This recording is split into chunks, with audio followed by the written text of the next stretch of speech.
이거 네 동생 아니야. 뭐라고? 걔가 여길 왔다고. 저는 앞치마를 벗어던지고 동생이 있다는 곳으로 달려갔습니다. 17년 만이었어요. 동생이 저와 엄마를 버리고 떠난 시간입니다. 아빠가 남긴 빚을 갚으며 아득바득 힘겹게 살아온 지 17년째였어요. 대체 어떤 낯짝으로 다시 이 동네에 온 건지 너무 화가 났어요. 동생이 있다는 방문 앞에 서서 노크했습니다. 문이 서서히 열렸어요. 이야기 시작 전 좋아요와 구독 눌러주시면 큰 힘이 됩니다. 감사합니다. 저는 하서연입니다. 42살, 시장통에서 도시락 가게를 운영하고 있어요. 설거지로 갈라진 손에 아버지가 남겨주신 낡은 비녀를 늘 꽂고 다닙니다.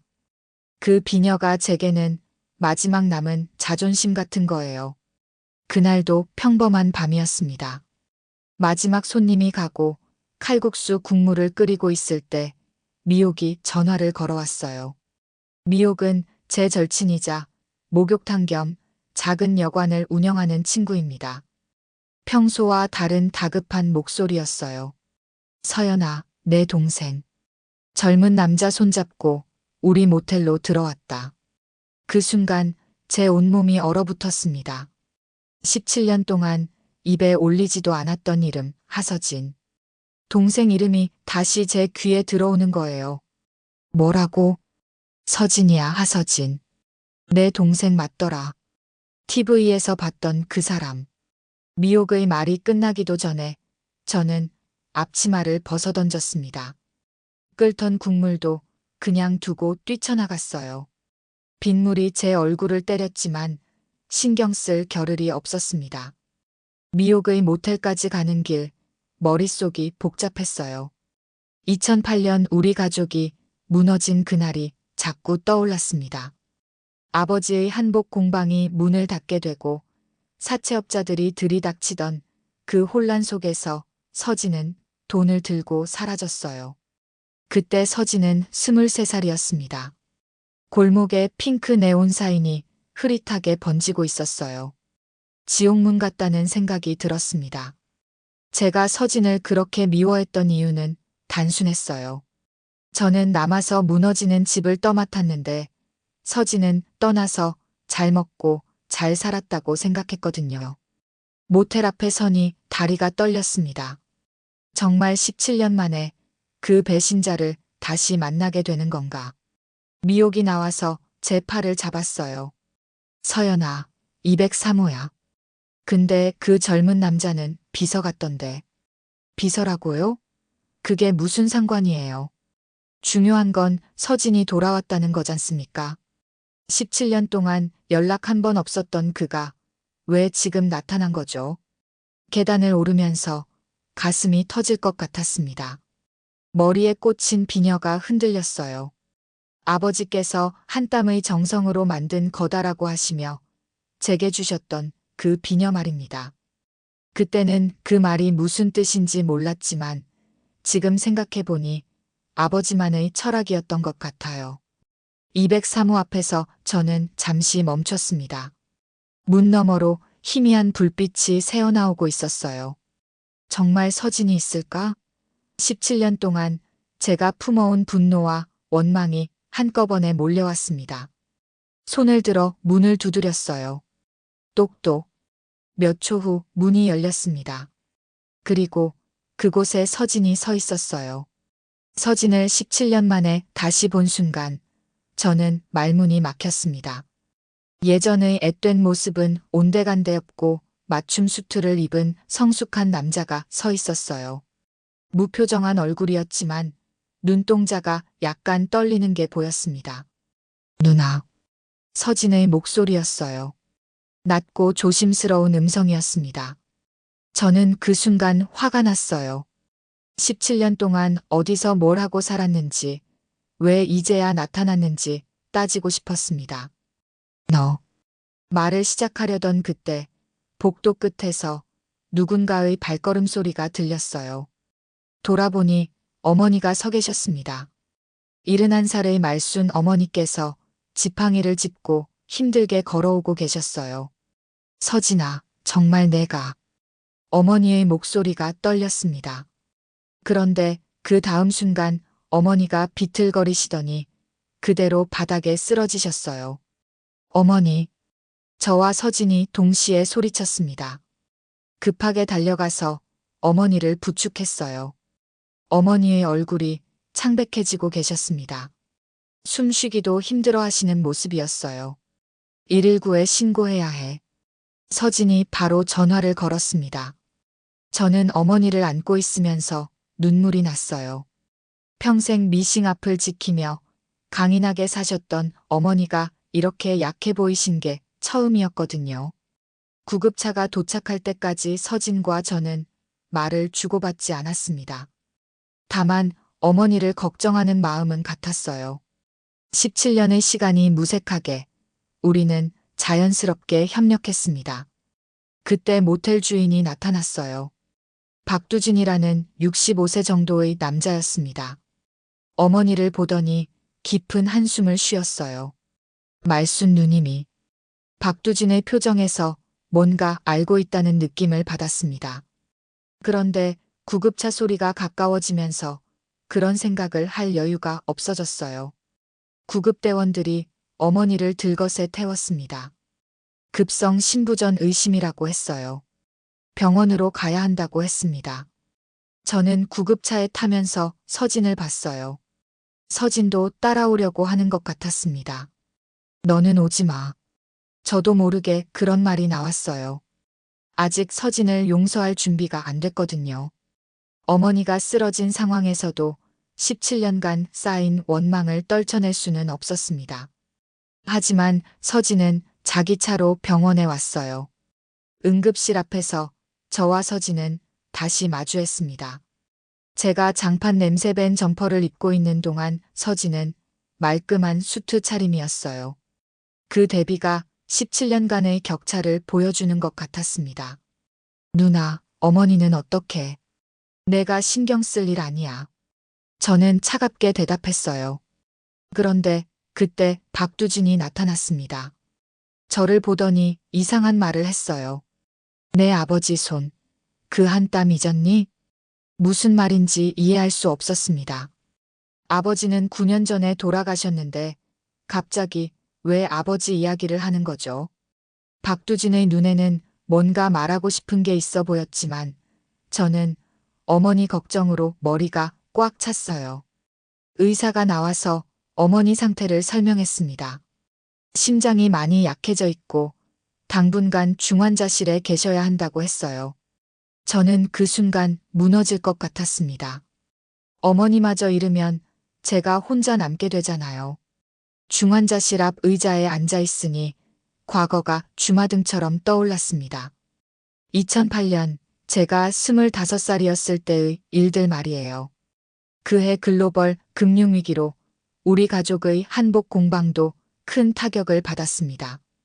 아버지가 운영하던 공방은 동대문에서도 제법 이름 있는 곳이었어요. 전통 한복을 현대적으로 재해석한 옷들이 인기였거든요. 저와 서진도 아버지를 도와 일했습니다. 특히 아버지는 한 땀의 정성을 강조하셨어요. 기계로 대충 만드는 게 아니라 손으로 한 땀 한 땀 정성을 들여야 한다고 말씀하셨습니다. 그런데 2008년에 주요 거래처들이 연달아 부도가 났어요. 밀린 대금만 몇 천만 원이었습니다. 설상가상으로 공방 건물까지 압류 위기에 놓였어요. 아버지는 밤새 전화를 붙잡고 계셨지만 상황은 나아지지 않았습니다. 그때 사채업자들이 공방에 찾아왔어요. 험악한 얼굴의 남자들이었습니다. 아버지께 돈을 갚으라고 고함을 쳤어요. 저는 무서워서 떨었지만 아버지는 담담하게 대응하셨습니다. 조금만 시간을 주십시오. 반드시 갚겠습니다. 하지만 그들은 들어주지 않았어요. 공방의 물건들을 뒤져보고 심지어 어머니를 위협하기까지 했습니다. 그날 밤 아버지는 너무 많이 울어서 눈이 퉁퉁 부으셨어요. 2009년 초 상황은 더욱 악화됐습니다. 아버지는 과로에 시달리셨고 어느 날 갑자기 뇌출혈로 쓰러지셨어요. 병원에 실려가셨지만 결국 돌아가셨습니다. 저는 그때 아버지 손을 붙잡고 얼마나 울었는지 몰라요. 아버지가 돌아가신 후 더 이상한 일이 벌어졌습니다. 공방에 보관하던 자본금과 원단, 그리고 아버지의 디자인 노트까지 모두 사라진 거예요. 동시에 서진도 보이지 않았습니다. 며칠 후 소문이 돌기 시작했어요. 서진이 돈을 들고 도망쳤다는 이야기였습니다. 사채업자들도 서진을 찾아다녔지만 이미 해외로 떠난 뒤였다고 했어요. 저는 믿을 수 없었습니다. 서진이 그런 아이가 아니라고 생각했거든요. 하지만 현실은 명확했어요. 돈도 서진도 모두 사라졌습니다. 저 혼자 남아서 빚더미를 떠안게 됐어요. 어머니와 저는 공방을 정리하고 작은 전세방으로 이사했습니다. 저는 생계를 위해 시장에서 도시락 가게를 차렸어요. 처음엔 한복 만드는 기술로 다른 일을 해볼까도 생각했지만 손님들은 저렴하고 맛있는 밥을 원했습니다. 매일 새벽 5시에 일어나 도시락을 만들고 밤 10시까지 가게를 지켰어요. 설거지를 하느라 손이 갈라지고 거칠어졌습니다. 예전에 고운 천을 만지던 손이 이제는 기름때와 물기로 상처투성이가 됐어요. 그 17년 동안 저는 서진을 미워했습니다. 나는 남아서 무너지는 집을 떠맡았고 넌 떠나서 잘 먹고 잘 살았다는 생각이 항상 제 마음속에 있었어요. 가끔 TV나 신문에서 글로벌 브랜드 세라의 성공 소식을 들을 때마다 속이 쓰렸습니다. 서진은 해외에서 의류 사업을 시작해서 성공한 사업가가 됐다고 했어요. 2014년부터 자신만의 브랜드를 만들어 큰 돈을 벌었다는 소문도 들렸습니다. 반면 저는 여전히 시장통에서 하루하루를 버티고 있었어요. 그런데 지금 와서 어머니가 위독하다고 나타난 거예요.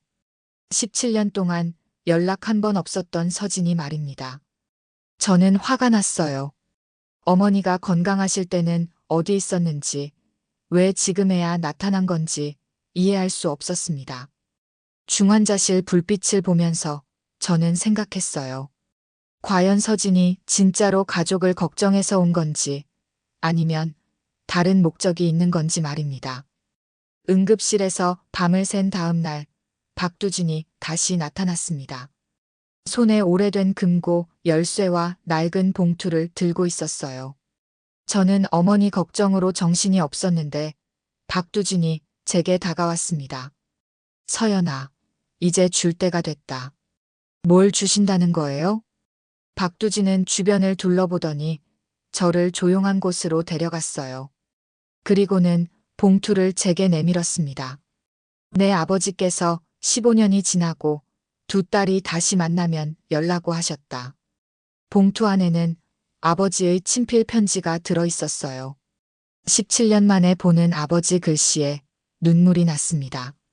편지 내용을 읽으면서 저는 충격을 받았어요. 편지에는 공방의 채권자 명단이 자세히 적혀 있었습니다. 그리고 차미란이라는 대기업 패션사 임원이 공방을 헐값에 넘기라고 압박했던 증거들도 있었어요.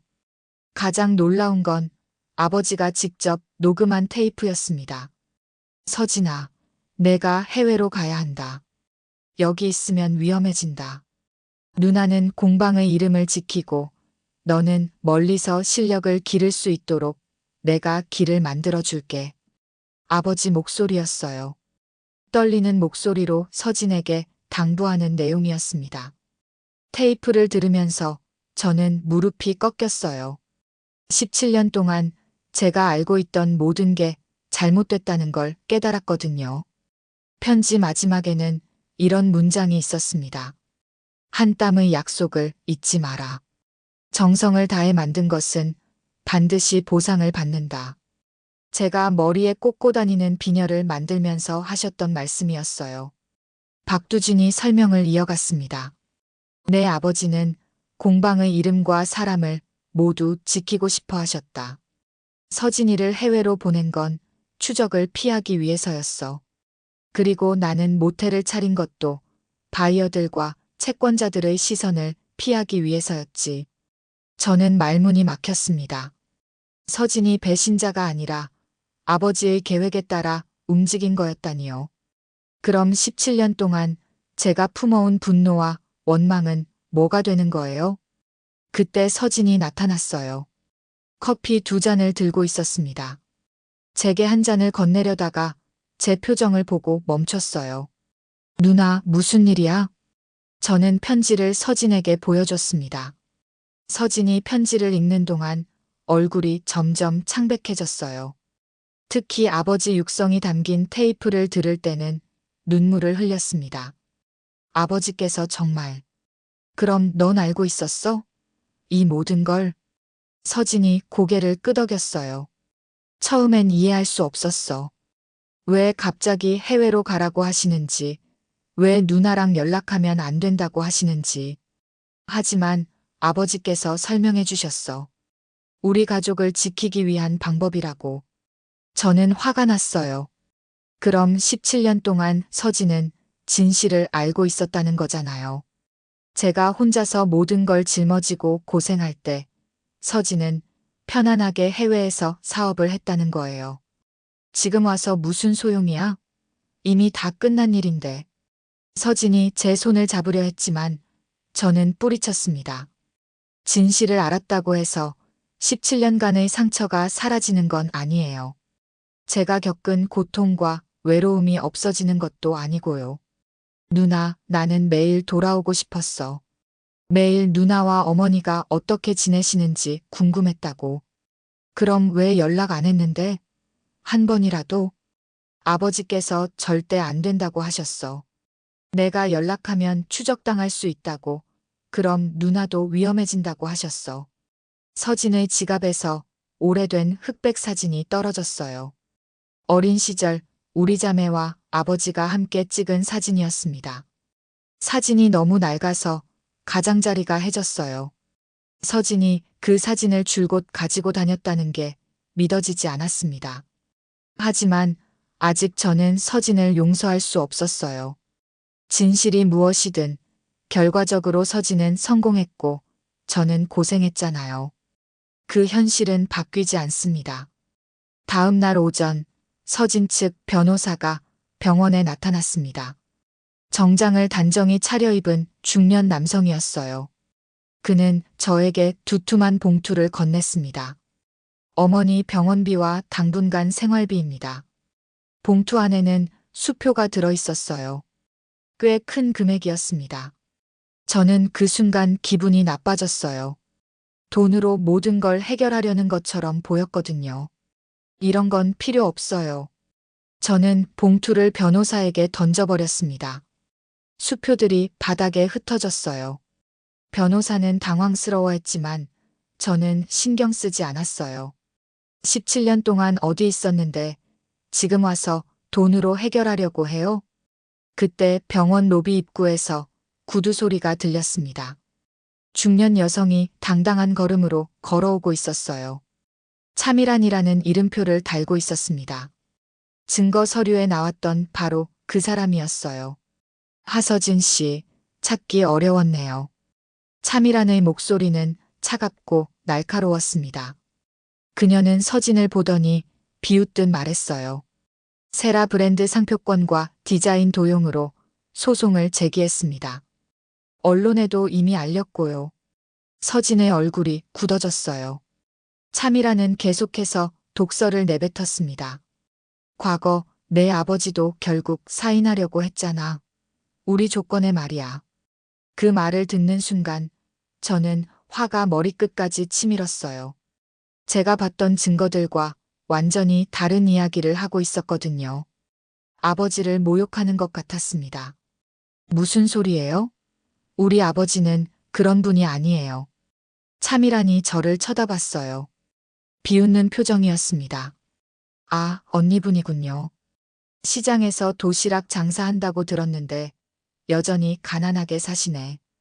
그 순간 서진이 앞으로 나서더니 차미란을 똑바로 봤어요. 증거가 있습니다. 과거 당신이 우리 공방에 어떤 짓을 했는지 모두 기록으로 남아 있어요. 차미란의 표정이 순간 바뀌었습니다. 당황하는 기색이 역력했어요. 하지만 곧 다시 침착함을 되찾았습니다. 증거라니 무슨 증거요? 17년 전 일을 누가 믿겠어요? 병원 로비에서 세 사람이 대치하는 상황이 벌어졌어요. 저는 이상한 감정을 느꼈습니다. 평소 같으면 서진을 미워했을 텐데 지금은 서진과 제가 같은 편인 것처럼 느껴졌어요. 차미란이 다시 말했습니다. 하서진 씨, 현실적으로 생각해 보세요. 국내 진출을 포기하고 조용히 해외에서만 사업하면 문제 없을 텐데 왜 굳이 여기서 소송을 벌이려고 해요? 서진은 대답하지 않았어요. 대신 제게 물었습니다. 누나, 어떻게 생각해? 저는 당황했어요. 17년 만에 서진이 제 의견을 묻다니요. 하지만 대답은 명확했습니다. 당연히 싸워야죠. 우리 아버지 명예가 걸린 일인데. 차미란이 코웃음을 쳤어요. 명예라니 웃기지도 않네. 결국 돈 문제인데 무슨 명예예요? 그 말에 저는 더 이상 참을 수 없었어요. 우리 아버지는 평생 한 땀 한 땀 정성을 다해 일하셨어요. 당신 같은 사람이 함부로 평가할 뿐이 아니에요. 차미란은 더 이상 말하지 않고 나가버렸습니다. 하지만 소송 통지서는 남겨두고 갔어요. 저와 서진은 어색한 침묵 속에 서 있었습니다. 변호사가 흩어진 수표들을 주워 담으면서 말했어요. 사모님, 현실적으로 병원비가 필요하실 텐데. 아니에요. 제가 알아서 할 거예요. 저는 여전히 서진의 돈을 받고 싶지 않았어요. 돈을 받는 순간 서진에게 빚진 기분이 들 것 같았거든요. 17년간의 자존심을 지키고 싶었습니다. 서진이 조심스럽게 말했어요. 누나, 이건 돈 문제가 아니야. 어머니를 위한 거야. 그래도 싫어. 저는 고집을 부렸어요. 하지만 마음 한편으로는 불안했습니다. 어머니 수술비와 중환자실 비용이 만만치 않다는 걸 알고 있었거든요. 제가 17년간 모은 돈으로는 부족할지도 모른다는 생각이 들었어요. 그런데 역설적으로 차미란이 나타난 덕분에 저와 서진 사이에 묘한 동맹의식이 생겼습니다. 공통의 적이 나타나니까 자연스럽게 한편이 된 기분이었어요. 어머니가 수술을 받게 됐습니다. 의사는 심장 수술이 필요하다고 했어요. 성공률은 높지만 나이를 고려하면 위험 부담이 있다고 했습니다. 수술실 앞에서 기다리는 동안 저는 서진과 거의 말을 하지 않았어요. 여전히 마음의 정리가 안 됐거든요. 진실을 알았다고 해서 17년간의 상처가 쉽게 아무는 건 아니니까요. 수술이 끝나고 어머니는 중환자실로 옮겨졌습니다. 다행히 수술은 성공적이었어요. 하지만 며칠 더 지켜봐야 한다고 했습니다. 그날 밤 저는 혼자 어머니 곁을 지키기로 했어요. 서진도 함께 있으려 했지만 거절했습니다. 아직 서진과 함께 있기가 어색했거든요. 중환자실은 조용했어요. 기계들이 내는 소리만 들렸습니다. 어머니는 산소 마스크를 쓰고 계셨어요. 평생 강인하게 살아오신 어머니가 이렇게 작아 보이신 게 처음이었습니다. 어머니, 저예요. 서연이에요. 어머니는 잠든 것 같았지만 저는 계속 이야기했어요. 어머니, 제가 17년 동안 서진이를 미워했어요. 배신자라고 생각했어요. 그런데 오늘 진실을 알았어요. 아버지가 계획하신 일이었다는 거요. 눈물이 났어요. 17년간 쌓인 감정들이 한꺼번에 쏟아졌습니다. 저는 정말 힘들었어요. 혼자서 모든 걸 감당하기가 너무 어려웠어요. 가끔은 서진이가 원망스러워서 잠을 못 잘 때도 있었어요. 어머니의 손을 잡으니 따뜻했어요. 그 온기가 제 마음을 달래주는 것 같았습니다. 그런데 어머니, 저는 아직도 모르겠어요. 서진이를 용서해야 하는 건지, 어떻게 해야 하는 건지.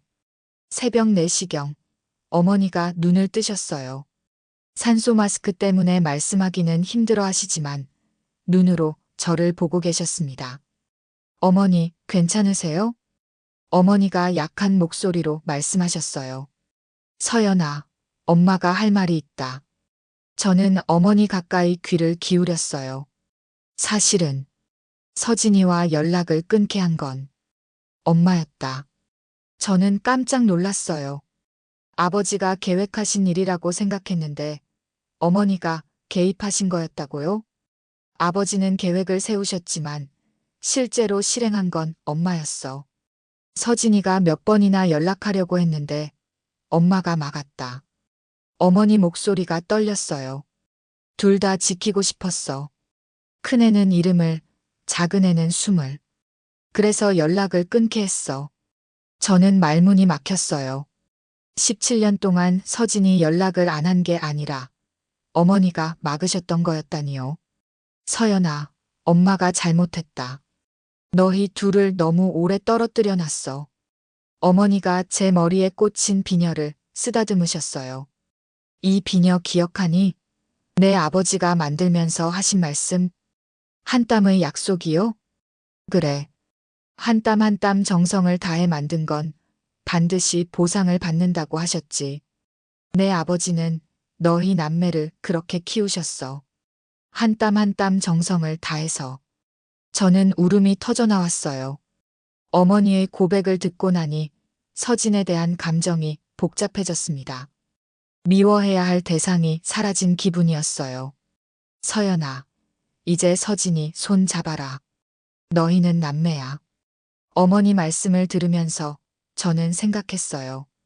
과연 저에게 서진을 용서할 용기가 있는지, 17년간의 상처를 덮을 수 있는지 말입니다. 어머니와의 대화 다음 날, 차미란이 다시 나타났습니다. 이번에는 변호사들까지 데리고 왔어요. 병원 로비에서 합의를 종용했습니다. 생각해보니 그냥 조용히 정리하는 게 좋을 것 같아서요. 차미란의 말은 겉으로는 합리적으로 들렸지만 속내는 다른 것 같았어요. 아마도 우리가 증거를 가지고 있다는 걸 의식한 것 같았습니다. 조건도 나쁘지 않아요. 적당한 합의금을 드리고 조용히 끝내죠. 저는 화가 났어요. 17년 전에도 이런 식으로 우리 가족을 압박했을 거라는 생각이 들었거든요. 안 됩니다. 우린 증거가 있어요. 제가 단호하게 말하자 차미란의 표정이 바뀌었어요. 증거라니 뭘 증거라고 해요? 17년 전 당신이 우리 공방에 어떤 압박을 가했는지, 아버지께서 어떤 선택을 하셔야 했는지 다 기록으로 남아 있어요. 서진이 제 옆에 서서 지지해줬어요. 법정에서 만나죠. 차미란은 더 이상 말하지 않고 나가버렸어요. 하지만 제게는 뿌듯한 기분이 들었습니다. 17년 만에 아버지 명예를 지킬 수 있게 된 것 같았거든요. 그날 밤 저는 중환자실에서 어머니를 지키고 있었어요.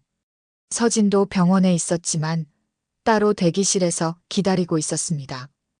여전히 어색한 관계였어요. 그런데 밤 10시쯤 복도에서 소리가 들렸어요. 문틈으로 보니 서진이 어머니 발을 따뜻한 수건으로 닦아드리고 있었습니다.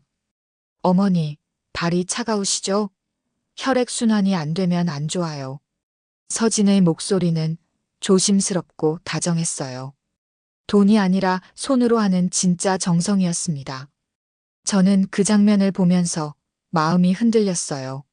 17년 동안 서진을 돈만 아는 사업가로 생각했는데 실제로는 여전히 가족을 사랑하는 동생이었던 거예요.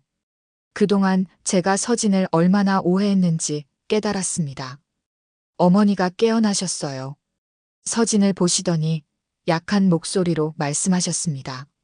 서진아, 이제 그만 도망가고 누나 손 잡아라. 서진의 눈에 눈물이 고였어요. 어머니, 저는 도망간 게 아니에요. 돌아오고 싶었어요. 알고 있어. 엄마가 다 알고 있어. 어머니가 서진 손을 붙잡으셨어요. 너희는 남매야. 이제 다시 시작해라. 그때 저도 모르게 중환자실 안으로 들어갔어요. 서진이 저를 보더니 놀란 표정을 지었습니다. 누나. 저는 처음으로 서진의 이름을 불렀어요. 서진아. 그 한마디에 17년간의 벽이 조금씩 무너지는 느낌이었어요. 서진도 눈물을 흘렸습니다. 누나 미안해. 정말 미안해. 저는 서진에게 손을 내밀었어요. 17년 만에 동생의 손을 잡았습니다. 서진의 손은 따뜻했어요. 그 순간 서진이 지갑에서 그 낡은 흑백 사진을 꺼냈어요. 어린 시절 우리 가족 사진이었습니다. 제가 머리에 꽂고 있는 비녀와 그 사진이 오버랩되면서 과거와 현재가 이어지는 느낌이었어요. 누나, 나는 매일 이 사진을 보면서 집을 그리워했어. 나도 알아. 이제 알겠어. 우리는 어머니 병상 앞에서 손을 잡고 있었어요. 17년간의 오해와 상처가 완전히 사라진 건 아니지만 이제 함께 앞으로 나아갈 수 있을 것 같았습니다. 며칠 후 어머니가 일반 병실로 옮겨졌습니다. 상태가 많이 좋아지셨어요. 의사도 회복이 빠르다고 놀라워했습니다. 차밀한 측 소송은 우리가 제출한 증거 때문에 급반전됐어요. 17년 전 불법적인 압박 시도와 공방 강탈 계획이 모두 드러났습니다. 결국 차밀한 측에서 공개 사과와 함께 합의를 제안해왔어요. 17년 전 하씨 가문과의 불미스러운 일로 사과드립니다. 신문에 실린 사과문을 보니 기분이 좋았어요. 아버지 명예가 회복된 것 같았습니다. 서진이 저에게 제안했어요. 누나, 같이 일해보지 않을래? 뭘? 이음이라는 협업 라인을 만들어보자. 누나는 한복 리메이크랑 장인 라인을, 나는 유통이랑 해외 채널을 맡고. 처음엔 망설였어요. 17년 동안 혼자 살아온 저에게 다시 가족과 함께 일한다는 게 쉽지 않았거든요. 서진아, 나는 시장에서 도시락 파는 사람이야. 패션은 잘 몰라. 누나는 아버지한테서 배운 게 있잖아. 그 한 땀의 정성 말이야. 서진이 제 손을 보면서 말했어요. 설거지로 갈라진 거친 손이지만 이 손이 어떤 정성을 담을 수 있는지 서진은 알고 있었어요. 몇 주 후 우리는 작은 작업실을 마련했습니다. 예전 공방이 있던 자리는 아니었지만 새로운 시작을 위한 공간이었어요. 간판에는 아버지가 늘 말씀하시던 한 땀의 약속이라는 문구를 새겨 넣었습니다. 어머니도 퇴원하셔서 작업실에 오셨어요. 비록 예전만큼 일하실 순 없지만 저희에게 조언을 해주셨습니다. 서연아, 바느질할 때는 마음을 차분히 하고 해야 해. 서진아, 사업은 욕심부리지 말고 차근차근 해야 해. 첫 번째 컬렉션은 전통 한복을 현대적으로 재해석한 라인이었어요. 제가 디자인하고 바느질하면 서진이 마케팅과 판매를 담당했습니다. 처음엔 서툴렀어요. 17년 동안 각자 다른 삶을 살아왔으니까 호흡을 맞추기가 쉽지 않았습니다. 가끔 의견이 안 맞아서 다툴 때도 있었어요. 누나, 이렇게 하면 더 효율적일 텐데. 서진아, 효율만 생각하면 정성이 빠져. 하지만 그런 과정을 통해서 우리는 서로를 더 잘 이해하게 됐어요. 서진은 제가 추구하는 장인 정신을 존중해줬고, 저는 서진의 사업적 감각을 인정했습니다. 몇 달 후 첫 번째 제품이 출시됐어요. 반응이 좋았습니다. 전통과 현대가 만난 새로운 한복이라는 평가를 받았어요. 어느 날 작업실에서 바느질을 하고 있는데 햇살이 천에 스며들었어요. 17년 전 공방에서 보던 그 햇살과 똑같았습니다. 그때 문득 깨달았어요. 아버지가 말씀하신 한 땀의 약속은 단순히 바느질 기술을 말하는 게 아니었어요. 가족을 위한 정성, 서로를 위한 마음, 그리고 끝까지 포기하지 않는 신념을 의미했던 거예요. 17년 동안 저와 서진은 각자의 방식으로 그 약속을 지켜왔습니다. 저는 가족을 지키기 위해, 서진은 언젠가 돌아올 그날을 위해. 이제 우리는 다시 함께 그 약속을 이어갈 수 있게 됐어요. 어머니가 작업실 간판을 보시면서 말씀하셨어요. 내 아버지가 보면 좋아하실 거야. 두 딸이 다시 만나서 함께 일하는 모습을. 저는 고개를 끄덕였어요. 이제 시작이지만 우리는 함께 새로운 이야기를 만들어갈 수 있을 거예요. 한 땀 한 땀 정성을 다해서 말입니다. 17년간의 오해와 아픔이 완전히 사라진 건 아니에요. 하지만 이제 우리에게는 함께 만들어갈 미래가 있습니다. 그리고 그 미래는 아버지가 우리에게 남겨주신 한 땀의 약속 위에 세워질 거예요.